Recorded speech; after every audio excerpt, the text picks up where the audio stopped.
Hello' viewers, আজি এবিধ মছলাৰ ভিডিঅ' লৈ আপোনালোকৰ ওচৰলৈ আহিছোঁ। ঘৰতে প্ৰস্তুত কৰি ল'ব পৰা এবিধ মছলা আৰু এই মছলাবিধ আপোনালোকৰ সকলো ধৰণৰ ৰেচিপিতে ব্যৱহাৰ কৰিব পাৰিব। লাগিলে সেয়া ভেজ হওক, নন ভেজ হওক আৰু একেবাৰে বজাৰত পোৱা মছলাৰ দৰেই এই মছলাবিধৰ গোন্ধ আৰু সোৱাদ আপোনালোকে ৰেচিপিবিলাকত পাব আৰু বহুদিনলৈকে এই মছলাবিধ ঘৰত ষ্ট'ৰ কৰি ৰাখিব পাৰিব। তেন্তে এই মছলাবিধ কি হয় আৰু কেনেকৈনো বনাইছোঁ তাকে চাওঁ ব'লক। মছলাবিধ বনাবলৈ মই এনেকৈ এখন ট্ৰেত মোক যি মছলা লাগিব সেই মছলাখিনি মই উলিয়াই লৈছোঁ, গোটা মছলা যিখিনি লাগিব। আৰু এফালৰ পৰা আপোনালোকক এতিয়া দেখুৱাই যাম মই কি লৈছোঁ। সকলোতকৈ প্ৰথমতে লৈছোঁ এয়া হৈছে চফ, আৰু ইয়াত চফৰ পৰিমাণটো মছলাখিনিত অকণমান বেছি দিব লাগিব, তেতিয়া ইয়াৰ টেষ্টটো ওলাব। তাৰপিছত মই ল'ম এয়া হৈছে জাভিত্ৰী, লগতে লৈছোঁ এয়া হৈছে ডালচিনি, তেজপাত কেইখিলামান, এয়া হৈছে লং, তাৰপিছত মই লৈছোঁ এইখিনি হৈছে ধনিয়া, আৰু ধনিয়াৰ পৰিমাণটো অকণমান বেছি হ'ব লাগিব। আৰু এয়া হৈছে ডাঙৰ ইলাচি, এইটো ইমান ব্ৰাউন বা ক'লা নিচিনা হয়, এইটো গ্ৰ'চাৰী দোকানত পোৱা যায়। তাৰপিছত লৈছোঁ এয়া হৈছে চাহজিৰা, এয়া হৈছে ইলাচি যি আমি নৰ্মেলি ঘৰত ব্যৱহাৰ কৰোঁ। তাৰপিছতে এয়া হৈছে ষ্টাৰ ফ্লাৱাৰ বা ষ্টাৰ এনাইচ বুলি কয়। মই আপোনালোকক ফটো ছাইডত দেখাই দিছোঁ, তেতিয়া আপোনালোকে ভালদৰে বুজি পাব যে এই বস্তুটো কি হয়। মই অকণমান সৰু সৰু টুকুৰা কৰি ভাঙি লৈছোঁ, যিহেতু মই এইখিনি গ্ৰাইণ্ড কৰিবও লাগিব। আৰু আপোনালোকক দেখাই আছোঁ, এয়া দেখিছেনে, এনেকৈ গুটি থাকে, এপাহ ফুল থাকিব আৰু তাতে সৰু সৰু গুটি থাকে। আৰু এইখিনি মোক সকলো গোটেইখিনি নালাগে, ইয়াৰ মই যিমানখিনি লাগে সেইখিনি মই দেখুৱাম আপোনালোকক কিমান ল'ব লাগিব। তাৰপিছত লৈছোঁ এইটো হৈছে জাইফল, আমি সকলোৱে প্ৰায় চিনিয়ে পাওঁ। লগতে লৈছোঁ এয়া হৈছে জিৰা, নৰ্মেল যি আমি ঘৰত ব্যৱহাৰ কৰোঁ সেই জিৰা, আৰু এয়া হৈছে জালুক।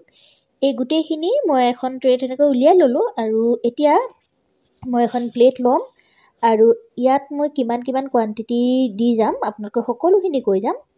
প্ৰথমতে লৈছোঁ এইখিনি হৈছে চফৰ পৰিমাণটো মই বেছিকৈ ল'ম।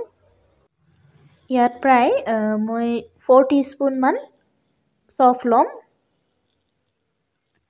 আৰু ইয়াত যি মই চাহ জিৰাৰ কথা কৈছোঁ, সেই চাহ জিৰাটো আচলতে বহুতে চাহী জিৰা বুলিও কয়। মছলাসমূহৰ কোৱান্টিটি মই ডেছক্ৰিপশ্যন বক্সত ধুনীয়াকৈ দি যাম। ইয়াৰ পিছত মই এড কৰিছোঁ এয়া হৈছে জাভিত্ৰী, আপোনালোকক ওচৰৰ পৰা এবাৰ দেখুৱাই দিছোঁ ভালদৰে। আৰু এইটো যিবিলাক আমাৰ গ্ৰ'চাৰী দোকান আছে, সেই গ্ৰ'চাৰী দোকানত খুব সহজতে পোৱা যায়, তেওঁলোকে এইবিলাক ভালদৰে চিনি পায়। আৰু আমাক গোটেইখিনি নালাগে, মই হাতত যিখিনি লৈছোঁ সিমানখিনিয়ে হৈ যাব, বাকীখিনি মোৰ এতিয়া প্ৰয়োজন নহয়, মই পিছত আকৌ মছলা বনাওঁতে সেইখিনি ইউজ কৰিব পাৰিম। ইয়াৰ পিছত লৈছোঁ এয়া হৈছে ডালচিনিটো অকণমান সৰু কৰি লওঁ, যেতিয়া মই এইখিনি গ্ৰাইণ্ড কৰিম, গ্ৰাইণ্ড কৰোঁতে মোৰ সুবিধা হ'ব। নেক্সট মই ইয়াত ল'ম তেজপাতো গোটেইখিনি নালাগে, 2ৰ পৰা 3 খিলা পাত হ'লেই হ'ব মোৰ। এয়া তেজপাত এইকেইখিলা লৈ লৈছোঁ, এইখিলাও দিম। আৰু এতিয়া দিম মই লং, এয়া মই 1 চামুচ, আৰু পূৰা 1 চামুচ নহয়, তাতকৈ অকণমান কমেই হ'ব, 1.5 চামুচমান মই ইয়াত এড কৰিছোঁ। এতিয়া এড কৰিম ধনিয়াৰ পৰিমাণটো মছলাত বেছি হ'ব লাগে। যেনেকৈ আমি চফটো অকণমান মই বেছিকৈ দিছোঁ, তেনেকৈ এই মছলাটো বনাওঁতে ধনিয়াৰ পৰিমাণটো অকণমান মোক বেছিকৈ লাগিব। আৰু আপোনালোকে দেখা পাইছে মই অলৰেডি 3 চামুচ দিলোঁৱে, আৰু এই চামুচৰ সৈতে 4 চামুচ হ'ল। এতিয়া এয়া হৈছে ডাঙৰ ইলাচি এনেকুৱা মই 3ৰ পৰা 4টা দি দিম। এয়া আৰু এইটো কালাৰটো দেখিছেনে অকণমান ডাৰ্ক ব্ৰাউন বা অকণ ব্লেকিছ টাইপৰে হয় আৰু লগতে এয়া হৈছে ইলাচি যি আমি সদায় ঘৰত ব্যৱহাৰ কৰি থাকোঁ সেই নৰ্মেল ইলাচিয়ে আৰু এইখিনি দি দিছোঁ এতিয়া এয়া হৈছে দেখাইছিলোঁ আপোনালোকক প্ৰথমতে ষ্টাৰ এনাইচ বা ষ্টাৰ ফুল এয়া 1 চামুচ দিলোঁ আৰু অকণমান দিম বহুত বেছিকৈও নিদিওঁ কাৰণ ইয়াৰ চেণ্টবিলাক আৰু বহুত মানে বেছি থাকে সেইকাৰণে খুব বেছি পৰিমাণে আমাক নালাগে এতিয়া এয়া হৈছে চাহজিৰাও মই ইয়াত এয়া হৈছে 1 টিস্পুন দিলোঁ আৰু দিম অলপ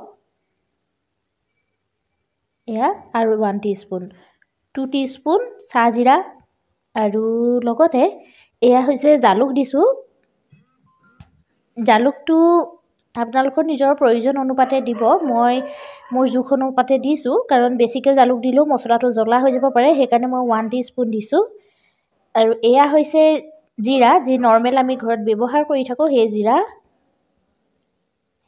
এয়া 1 টিস্পুন জিৰা দিছোঁ আৰু বাকি যিখিনি আছে সেইখিনি অকণমান ইয়াত দি দিম এয়া প্ৰায় 1.5 চামুচমান হ'ব পুৰা 2 টিস্পুন নহ'ব 1.5 টিস্পুন হ'ব এই গোটেইখিনি মই লৈ ল'লোঁ আৰু এইটো হৈছে জাইফল এতিয়া এই জাইফলটো প্ৰথমতে মই ভাঙি লওঁ এয়া জাইফলটো ভাঙি ল'লোঁ আৰু ভিতৰৰ যিটো গুটি আছে সেইটো উলিয়াই ল'ম এইটো আমাক এইটোৰে প্ৰয়োজন হ'ব বাকলিটো নালাগে যিহেতু মই আপোনালোকক ভিডিঅ'টোৰ আৰম্ভণিতেই কৈছোঁ যে এনেকুৱা এটা মছলা আপোনালোকক বনাই দেখুৱাম যি মছলা ব্যৱহাৰ কৰিলে আৰু বেলেগ একো মছলা নিদিলেও হ'ব সেইকাৰণে ইয়াতে গোটেইখিনি আছে আপোনালোকে নিজে দেখা পালে গোটেই যিমানখিনি ইনগ্ৰিডিয়েণ্টছ লাগে সেই গোটেইখিনি ইয়াতে আছে আৰু এতিয়া এই জাইফলটো দেখা পাইছে মোক গোটেইটো নালাগে ইয়াৰ আধাও নালাগে তাতকৈ অকণমান কমেই দিম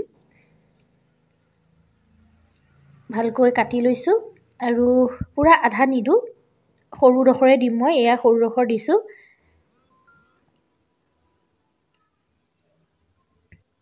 আৰু এইডখৰ মই বাকী থৈ দিম আকৌ মই পিছত যেতিয়া মছলাটো বনাম তেতিয়া সেইডখৰ ব্যৱহাৰ কৰিব পাৰিম আৰু এতিয়া এই মছলাখিনি মোৰ একেবাৰে ৰেডি হৈ গ'ল যিটো মই এতিয়া মছলাখিনি বনাম এইখিনিৰে মই বনাম আৰু কি কৰোঁ আপোনালোকক দেখাই আছোঁ নেক্সট ষ্টেপত মই এখন কেৰাহী গৰম কৰি ল'লোঁ আৰু তাতে এই যিখিনি মই মছলা লৈছিলোঁ সেইখিনি এতিয়া ড্ৰাই ৰোষ্ট কৰি ল'ম আৰু গেছৰ ফ্লেমটো একেবাৰে ল' কৰিব লাগিব মিডিয়াম বা হাই ফ্লেমত থাকিলে মছলাখিনি জ্বলি গ'লে ইয়াৰ এটা তিতা ভাৱ আহিব আৰু এইখিনি মই মছলাখিনি খুব কেইছেকেণ্ডমানৰ কাৰণে ল' ফ্লেমত ফ্ৰাই কৰি ল'লোঁ একেবাৰে ৰোষ্ট কৰি ল'লোঁ আৰু এতিয়া এইখিনি ঠাণ্ডা হ'বলৈ দিছোঁ আৰু তাৰপিছত মিক্সাৰ গ্ৰাইণ্ডত এইখিনি গ্ৰাইণ্ড কৰি পাউডাৰৰ নিচিনাকৈ বনাই ল'ম আৰু এইখিনি দেখা পাইছে মছলাখিনি মই পাউডাৰৰ নিচিনাকৈ পিচি ল'লোঁ মই এইখিনি চালি নলওঁ আপোনালোকে যদি বিচাৰে মছলাখিনি এবাৰ চালিও ল'ব পাৰে এইখিনি একদম ৰেডি হৈ গ'ল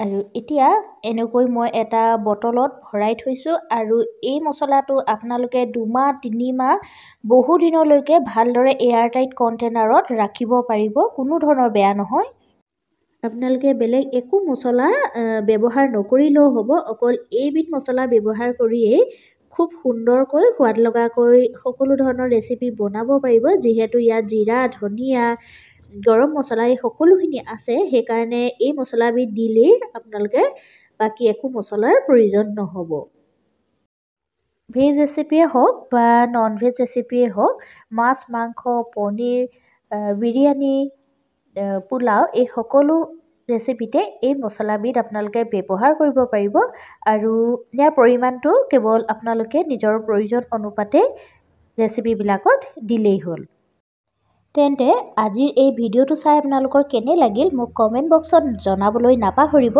আৰু যদিহে ভিডিঅ'টো চাই ভাল লাগিল তেন্তে লাইক কৰিব শ্বেয়াৰ কৰিব আৰু নতুন ভিউৱাৰ্ছসকলে মোৰ চেনেলটো ছাবস্ক্ৰাইব কৰি কাষত থকা বেল আইকনটো প্ৰেছ কৰিবলৈ নাপাহৰিব তেন্তে পুনৰ এটা নতুন ভিডিঅ' লৈ আপোনালোকৰ ওচৰলৈ আহিম আজিলৈ ধন্যবাদ